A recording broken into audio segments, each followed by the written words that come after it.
Let me share with you, about a little bit about my background for those of you who don't know me. I was originally from Vietnam. My brother and I escaped out of Vietnam when I was only 11 years old. And the reason why we had to escape out of Vietnam is because after the war ended in 1975, the communist government took over, and you can't just leave Vietnam. You have to, try to escape out. And I can remember when I was only 6 years old, my entire family got put in jail because we were trying to escape.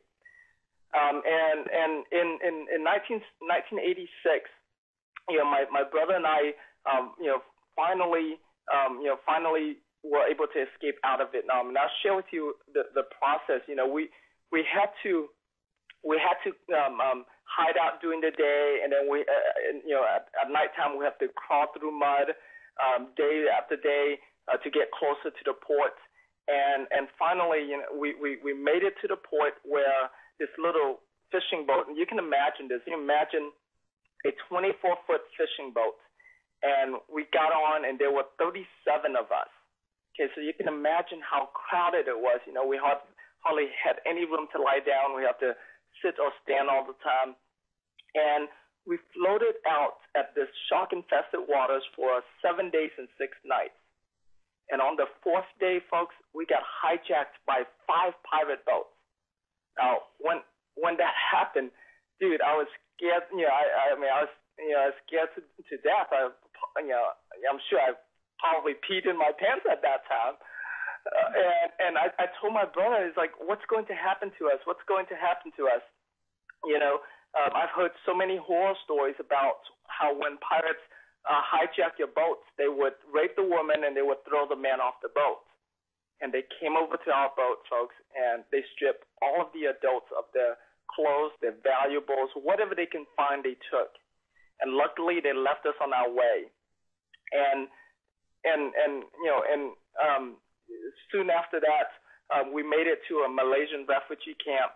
And fast forward a little bit, my brother and I made it to the United States with nothing more than the shirts on our back. We didn't have any money, and we certainly didn't speak any English. And because of that, my brother had to work in low-paying jobs just to support me through school.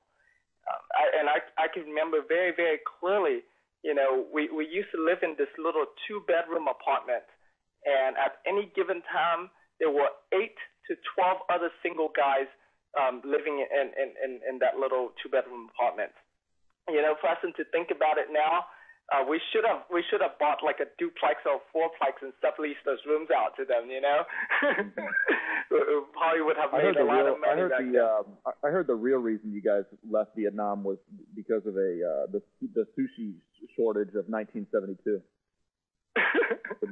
That's not true. No. Okay, never mind.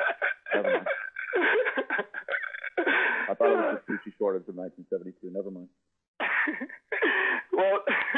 Well, fast forward a little bit, folks. I was fortunate enough to finish school, finish college, and after college, I found a job at a computer place up in Dallas, and I worked there for 2.5 years. And when I was working there, I was like, yes, I made it. I achieved my American dream. I achieved the dreams that our parents had for us. To be able to come to America, the land of opportunity, get well educated so we can find a good job. I mean, isn't that what all of our parents wanted for us? Yeah. Exactly, folks. And so when I had that job, I thought I had made it. And in April of 2002, I came to work just like any other day, and they called all of us into a meeting and said, you are all fired. The company is filing bankruptcy, and we're laying everybody off in 60 days. Yeah. Folks, I was crushed. I mean, I didn't know what to do. I thought I had it made, and here I was forced to make a decision now. What am I going to do next? Am I going to look for another job, or am I going to start my own business? Because at that time, the computer industry had crashed, so it was very hard to find another job. Luckily, right about that time, there was a free real estate seminar in town, kind of like this webinar you're watching right now, except for it was at a hotel. And at that seminar, they told us for $3,000. They would teach us how to get rich in real estate with no money down, no credit, and no experience. And when I heard that, I was like, yes, that's for me, you know. I just lost my job, so I certainly didn't have much money and didn't have much credit. And, but folks, because of that, because I didn't have much money, I was so skeptical. I kept thinking throughout the entire time, does this stuff really work? What if it doesn't work, sure, I can put this $3,000 on my credit card, but what if it doesn't work? How am I going to pay my bills? And somewhere in the presentation, they share with us that 90% of real estate millionaires, or 90% of millionaires in America, self-made millionaires in America, either invest in real estate or became a millionaire because of real estate. So when I heard that, I thought to myself, well, my dreams, my goals is to become a millionaire. And if 90% of millionaires in America invest in real estate, then that's what I need to do. I need to invest in real estate. And that's how I got my start, folks. And since then, my team and I have bought well over 400 something, a lot of properties. I lost count at one point. We bought a tons of property. I've been able to take my parents take my parents all around the world. We've been to Rome, to Spain, to France, to Paris, to Switzerland, to Zurich, to Mexico City, to Disney World, Disneyland. You name it, we've been there. And here's what I'm most proud of, folks. This is Austin. Isn't he adorable? Say yes, or I won't go on. Gorgeous. Folks, Austin was born a year and a half ago.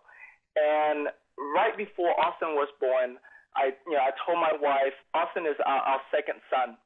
And right before Austin was born, I told my wife, you know what, hon, I'm going to stay at home and help you take care of the boys for at least a month, before I go back to the office.